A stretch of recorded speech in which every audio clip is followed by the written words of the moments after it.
என்னன்னு?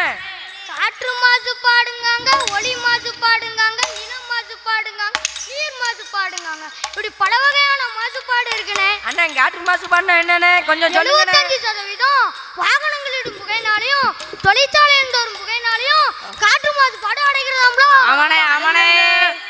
வாகனத்தின் புகையாலோ தொழிற்சாலையின் புகையாலோ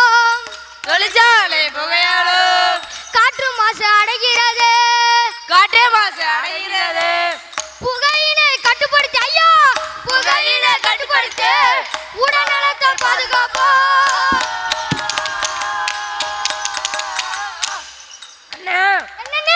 ஒளி மாசுபாடுனா என்னன்னு?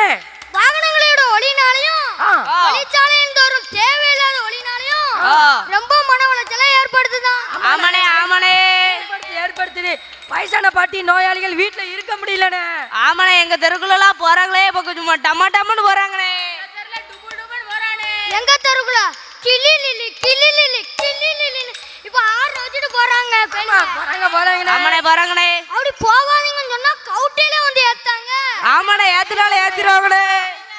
அண்ணா நில மாசுபாடுனா என்னன்னு? மக்காத குப்பைகளை நிலத்துல கொட்டுவதாலையும் நில மாசுபாடு அடையுதான். ஆமாண்ணே அடையுது.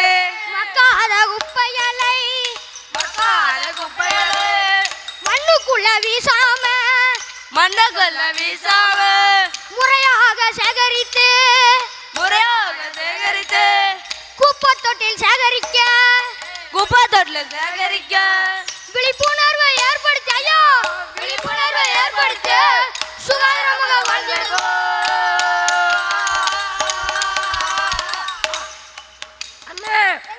அப்ப நீர் மாசுபாடுனா என்னன்னு? பாக்டீரியா, வைரஸ் போன்ற கிருமிகளால் நல்ல தண்ணீர் மாசுபாடு அடையுதான். வீடுகளில் இருந்தும் தொழிற்சாலையில் இருந்தும் வரும் கழிவு நீரால் நீர் மாசுபாடு அடைகிறதாம். புனித நதி கங்கையில கூட கழிவுல தாங்க கொட்டுறாங்க. பிளாஸ்டிக் அணி சர்வே எல்லாம் மிதந்து போகுது. ஆமாண்ணே, பொணம்லாம் மிதந்து ஓதுனே. அப்படிப்பட்ட கழிவு நீரை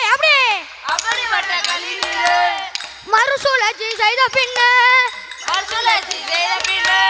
சுத்திகரிப்பு பண்ணி போட்டாயோ, சுத்திகரிப்பு பண்ணி போட்டு பயன்படுத்த வேண்டுமையோ.